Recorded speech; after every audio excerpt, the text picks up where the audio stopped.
Good evening dear students, welcome back to my channel that is Mind Your Science। मैं चंद्र प्रकाश आपके साथ chemistry के lectures share कर रहा हूँ और अब तक हमने सरफेस केमिस्ट्री का प्रॉपर्टीज़ ऑफ कोलाइडल सॉल्यूशन पढ़ा और उसमें हम पहुँच चुके थे कोएगुलेशन। थोड़ा सा मैं पिछला बता देता हूँ। Coagulation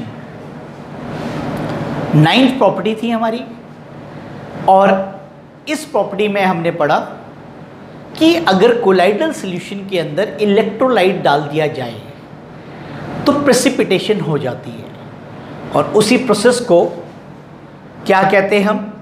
coagulation. इसके साथ एक और टॉपिक विषय हमने बताया, मैंने ये लास्ट के जो टॉपिक्स हैं ये थोड़े से लेंदी हैं। इसी के अंदर ही टॉपिक है हार्डी-सुल्ज़ रूल और अदर मेथड फॉर कोएगुलेशन। ये आज हमने 3 टॉपिक्स कवर करने हैं प्यारे बच्चों। और न्यूमेरिकल है हमारे कोएगुलेशन वैल्यू का जो हमने परसों पढ़ा था, उसी का एक न्यूमेरिकल भी पार्ट आपको मैं कराकर आपके साथ लेक्चर शेयर करूँगा। तो अब मैं सीधा लिए चलता हूँ बच्चों, कहाँ जाना है हमें? कोएगुलेशन पे जाना है।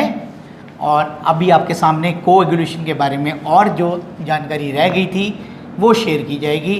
Coagulation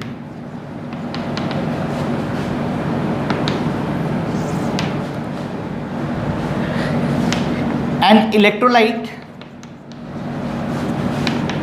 with lower value of coagulation value has the greater coagulating power oblique flocculation power. तो क्या इस बात का मतलब है कि जिन इलेक्ट्रोलाइट की कोएगुलेटिंग पावर कम होती है वो उतने ही फास्ट क्या करते हैं, उनका उतने ही ज़्यादा क्या होता है? Coagulating power. तो ये बात आपने समझनी है कि जिनकी वैल्यू स्मॉलर है कोएगुलेशन वैल्यू, उनका फास्टर क्या होता है? Coagulating power. अब इसके बाद इस टॉपिक के साथ जुड़ा हुआ है अगला topic that is called as Hardy Schulze rule. इसको पहले हम समझ लेते हैं, फिर मैं आपको इसके बारे में बताऊंगा। डेफिनेशन को हम बाद में लिखेंगे, पहले हम इसको टॉपिक को समझने की कोशिश करते हैं। अब इसीलिए मैंने आपको बताया था बेटा कि जो टेबल बनाया था कौन सा? नेगेटिव कोलाइडल पार्टिकल्स और पॉजिटिव कोलाइडल पार्टिकल्स, ये हमने टेबल बनाया था और मैंने आपको स्पेशली कहा था बच्चों कि इसको बच्चों याद कर लेना। और अब जो ये रूल बेस्ड है इसी टेबल पे बेस्ड है। अब देखो बेटा एग्जाम्पल से समझने की कोशिश करेंगे। Suppose we have arsenic sulphide colloidal solution, और आर्सेनिक सल्फाइड कोलाइडल सॉल्यूशन आपको मालूम है क्या होता है? Negative colloidal solution. कहाँ से मालूम पड़ा? इसके टेबल से पता लगा। अब coagulation value will decrease with the decrease in the charge। Decrease in the charge. Aluminium +3 negative वाले को पॉजिटिव वाला करेगा, followed by magnesium, followed by बेटा सोडियम। तो जितना चार्ज ज़्यादा होगा उतना फास्ट होगा कोएगुलेशन। अब एक और एग्जांपल हम लिख लेते हैं, उसके बाद ये आपको बात समझ आ जाएगी। Then you will easily write the rule. Example से बताया जा रहा है आपको। Suppose we have, now have छूट गया था बेटा, we have iron hydroxide colloidal solution. अब हमने आयरन हाइड्रोक्साइड का कोलाइडल सॉल्यूशन लिया बेटा, जो कि तुम्हें मालूम है कैसा कोलाइडल सॉल्यूशन है, पॉजिटिव कोलाइडल सॉल्यूशन है। The coagulation value will decrease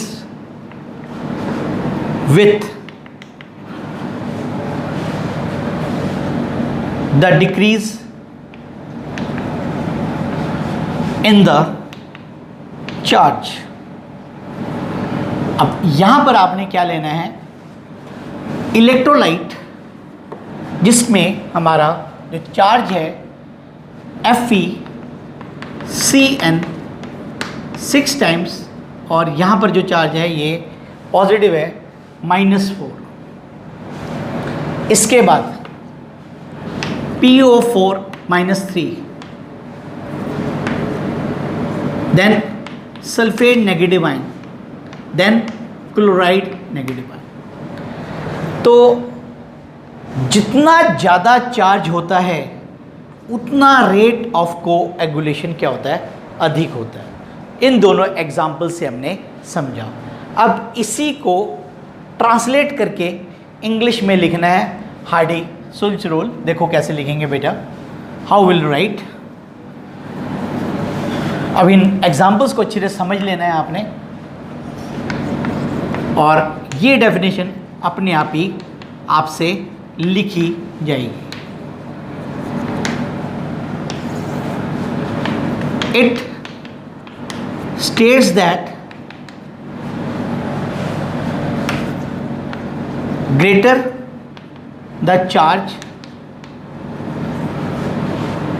of an electrolyte,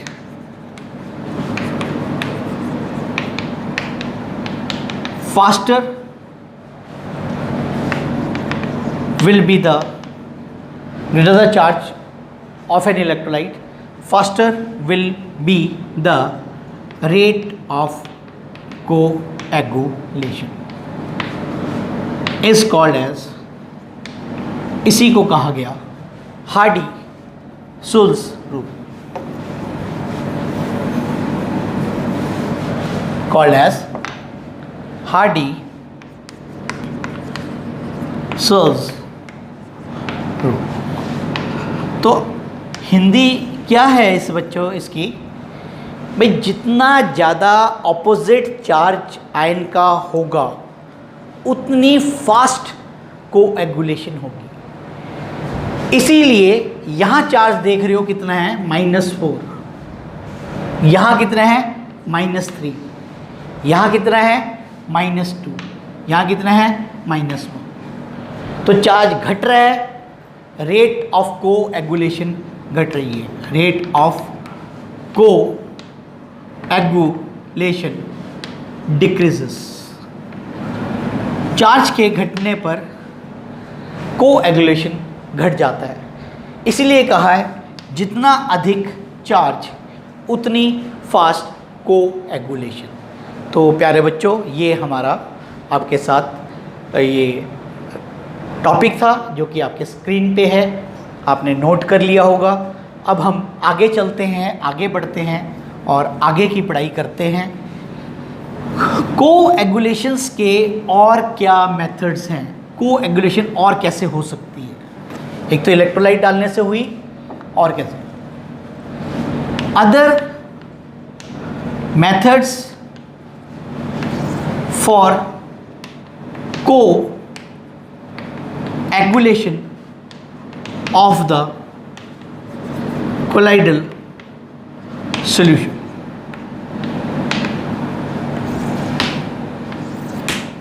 और द कोलाइडल सॉल्यूशन। सबसे पहला है, मैंने स्पेशल बताया था, electrophoresis.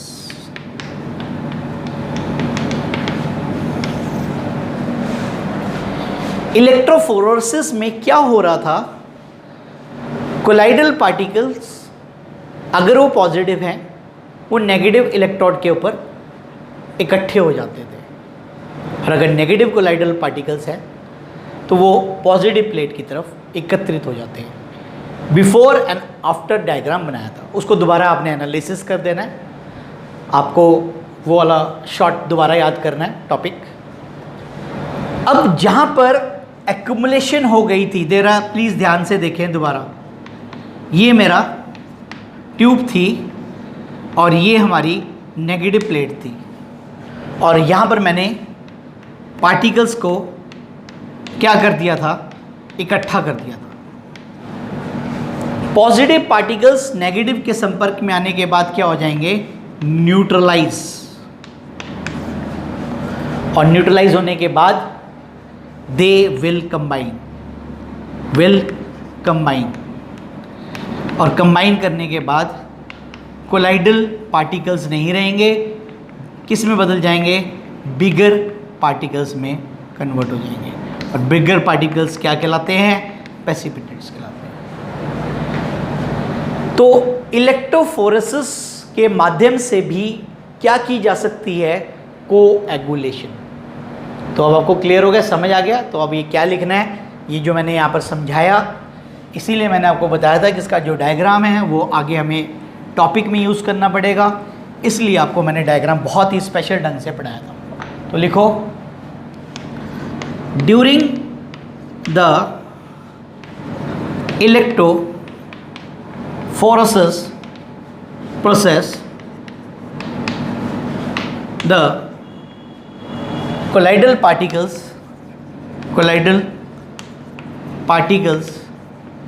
are collected over the specific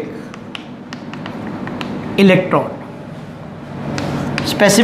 की तरफ इकट्ठे हो जाते हैं। Specific electrode, there it get neutralise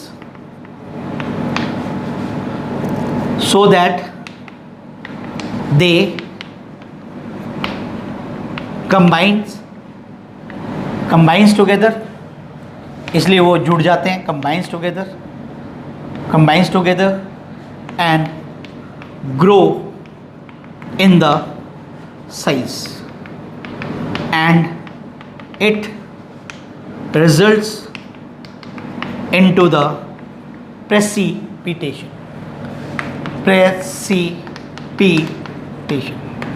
और हो जाती है क्या, प्रेसिपिटेशन। इस प्रकार से वहाँ पर क्या हो जाती है, प्रेसिपिटेशन। तो ये हमारा पहला मेथड है। कौन सा मेथड बेटा, इलेक्ट्रोफोरेसिस मेथड। अब हम अगली बात करेंगे mutual coagulation. Mutual second part है, that is called as mutual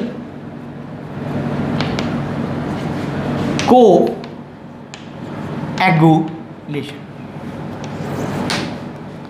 अब देखो ये कैसे होगा बच्चों, हमने पॉजिटिव कोलाइडल सॉल्यूशन ले लिया और उसके अंदर हमने डाल दिया नेगेटिव कोलाइडल सॉल्यूशन, और पॉजिटिव और नेगेटिव आपस में क्या कर देंगे, कैंसिल कर देंगे। क्या हो जाएगी, न्यूट्रलाइजेशन हो जाएगी, और न्यूट्रलाइजेशन होने से ये बिगर पार्टिकल साइज में कन्वर्ट हो जाएंगे, और वो क्या कहलाएंगे, प्रेसिपिटेट्स। तो ये हमारा क्या कहलाता है, म्यूचुअल कोएगुलेशन। तो आपके सामने है, तो अब इसी को हमने लिखना है। थ्योरेटिकल टॉपिक है बच्चों ये, तो क्या लिखेंगे बच्चों, we will write when positive and negative colloidal solution are mixed together, इसको आपस में जोड़ दिया जाता है, mixed together. Neutralization will take place. Neutralization will take place and resulting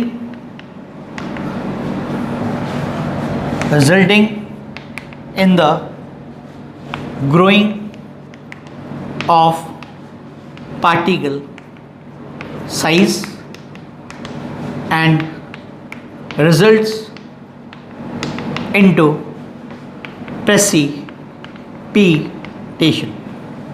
और इस तरीके से क्या हो जाती है? प्रेसिपिटेशन. और ये हमारा समझ गया आप क्या है सेकेंड को एगुलेशन करने का मेथड, म्यूचुअल को एगुलेशन कहलाता है. इसके बाद तीसरा पार्ट है हमारा,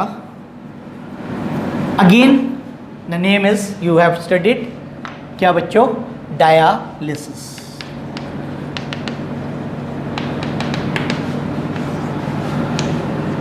बाय प्रोलॉन्ग मतलब लंबे समय, prolong dialysis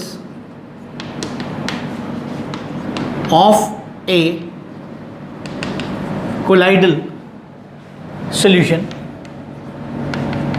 prolonged dialysis of a colloidal solution, it removes about all the electrolyte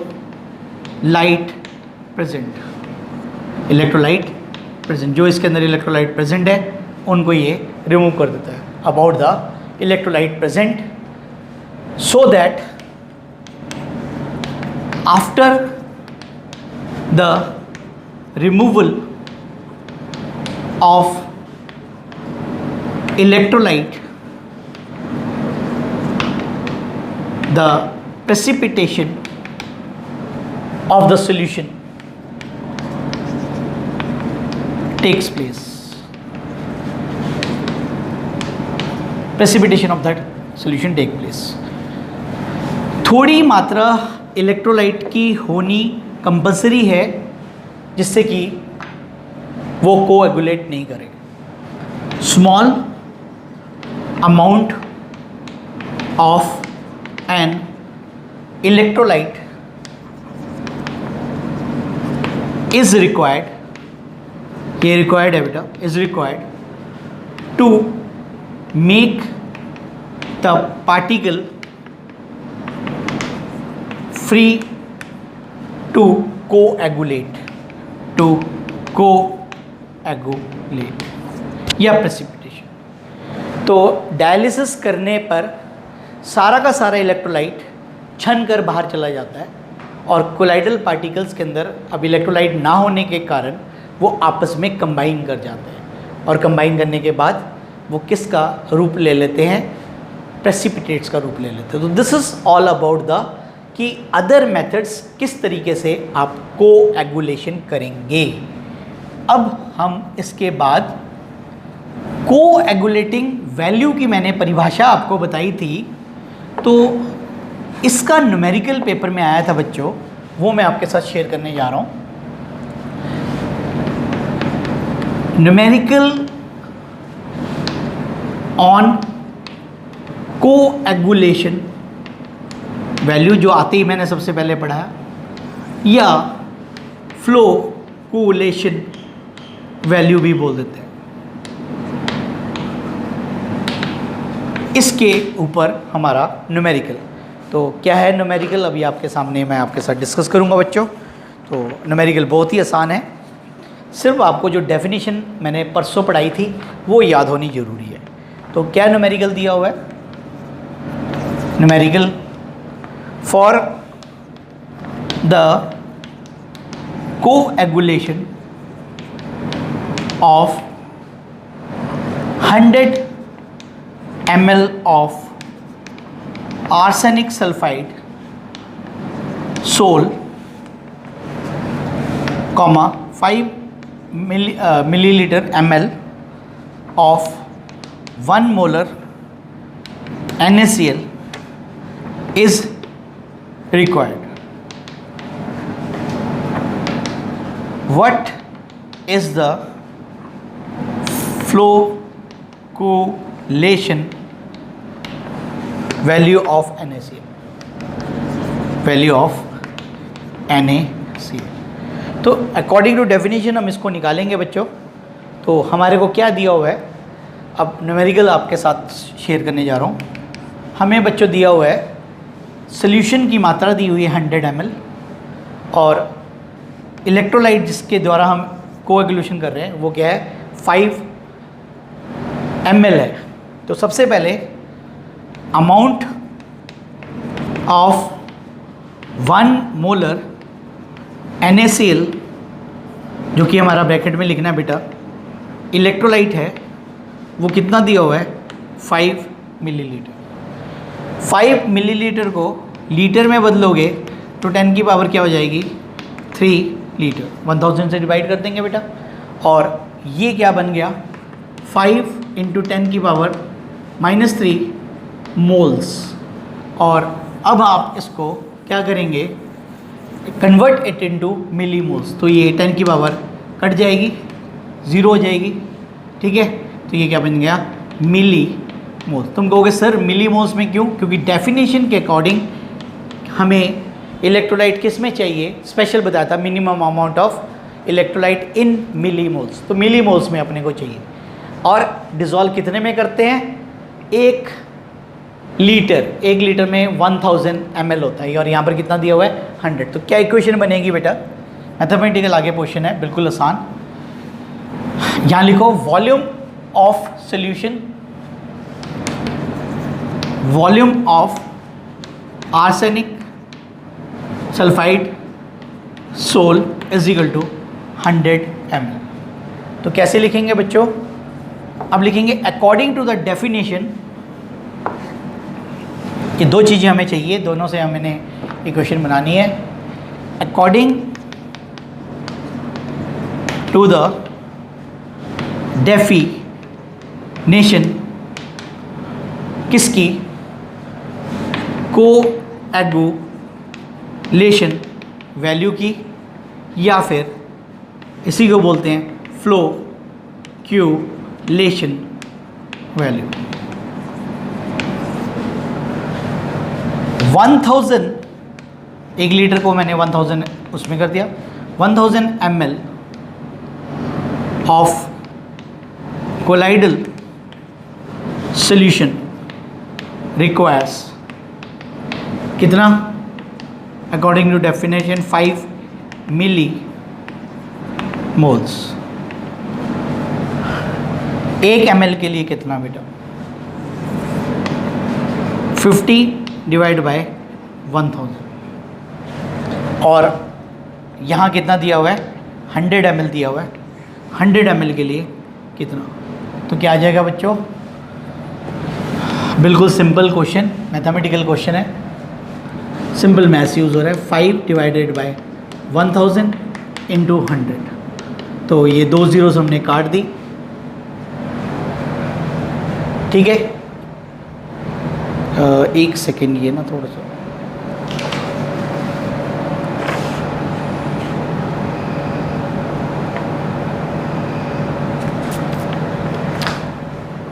sorry, यहाँ पर हमारा गलत हो गया बच्चों, सॉरी। ये हमारा 100 ml है, यहाँ पर 100 के लिए हमने 1 ml के लिए 100 आ गया यहाँ पर, और यहाँ पर हमारे को कितने लीटर के लिए निकालना है, ये गलती हो गई थी, सॉरी बेटा। 1000 ml, तो 1000 ml ऊपर आएगा बच्चों, सॉरी बेटा। तो ये हमारे पास 1000 है यहाँ पर, सॉरी, तो ये हमारा कट गया, और ये कितना आ गया 50 मिली मोल्स। तो यहाँ से थोड़ी सी मेरे से गलती हो गई, सॉरी। ये 100 ml के अंदर डाल रहा है, ये 100 ml में आपको कितनी रिक्वायरमेंट पड़ रही है 5 मिलीमोल्स यूज़ कर रहा है। एक के लिए कितना, और 1 एक्चुअल अकॉर्डिंग टू डेफिनेशन कितना होता है 1000 ml। तो ये पहले गलत लिखा गया था, सॉरी, यहाँ पर आपका अकॉर्डिंग टू डेफिनेशन, डेफिनेशन के अकॉर्डिंग ही लगाया हमने, तो ये यहाँ पर क्या है 1 लीटर। तो थोड़ा सा यहाँ पर करेक्शन आपने कर लेनी है, सॉरी फॉर दिस न्यूमेरिकल। तो 100 ml कोलाइडल सॉल्यूशन को कोएगुलेट करने के लिए 5 मिलीमोल की रिक्वायरमेंट है। 1 ml के लिए 5/100, और अकॉर्डिंग टू डेफिनेशन 1000 का सोल्यूशन बनाना होता है, तो 1000 के लिए कितना हो जाएगा, ऊपर जाकर ये क्या हो गया, मल्टीप्लाई हो गया, तो कितना आ गया बेटा 50 मिलीमोल्स लेना पड़ेगा। तो 1000 मतलब के लिए इसका कितनी कोएगुलेटिंग वैल्यू क्या आएगी, तो इसकी फ्लोकुलेशन वैल्यू पूछी है बेटा इसने, तो वो क्या लिखोगे आप 50 millimoles will be the answer. तो दिस इज़ योर आंसर। तो ये न्यूमेरिकल आपने इस तरीके से करना है, और this is the simple mathematical numerical. थोड़ा सा वो डेफिनेशन की फॉर्म्स में गलत हो गया मेरा, तो यहाँ पर हमने कैसे करना है अब आपको समझ आ चुका है। 100 ml लिया है 5 ml के लिए, तो 1000 के लिए अपने को कितना चाहिए 50 ml, ठीक है। तो ये आपने न्यूमेरिकल कर लेना है। तो इसी के साथ ही आज का वीडियो मैं यहीं पर ही क्लोज़ करता हूँ, ठीक है। अगला टॉपिक अलग है, तो अभी उसके साथ अटैच नहीं करेंगे। अगला टॉपिक हमारे पास रहेगा प्रोटेक्शन ऑफ कोलाइडल सॉल्यूशंस, उसको पढ़ेंगे बच्चों। तो ये आपने न्यूमेरिकल दोबारा एक बार कर लेना है, इसमें जैसे मेरे से गलती होगी ऐसी मैथमेटिकली गलती हो जाती है, तो ये आपने इसको ठीक ढंग से करना है। तो thank you for watching my channel, that is mind your science. धन्यवाद।